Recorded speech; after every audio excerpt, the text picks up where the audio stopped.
এই জিল্লু মাল দে। এই জিল্লু মাল দে। সবাই আমার কাছে মাল চাইছে, কিন্তু আমার কাছে মাল দেওয়ার মতন নেই। শ্যাম ভট্টাচার্য, আমি বরবাদ ছবিতে জিল্লু ক্যারেক্টারটা অভিনয় করেছি। সদ্য মুক্তি পাওয়া বাংলাদেশ চলচ্চিত্রের সুপারস্টার শাকিব খানের বরবাদ সিনেমা দিয়ে দর্শকদের মন জয় করা ছাড়াও মন জয় করেছেন বরবাদ সিনেমার আলোচিত জিল্লু চরিত্রে অভিনয় করা শ্যাম ভট্টাচার্যেরও।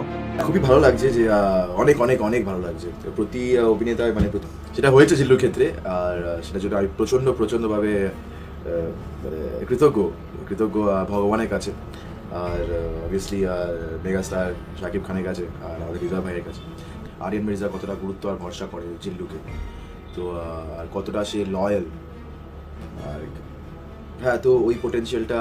গণমাধ্যমে দেওয়া এক সাক্ষাৎকারে শাকিব খানের প্রশংসা করে শ্যাম ভট্টাচার্য বলেন, শাকিব খানের মতো মেগাস্টারের সাথে গুরুত্বপূর্ণ একটি চরিত্রে অভিনয় করতে পারা তার জন্য ভাগ্যের ব্যাপার।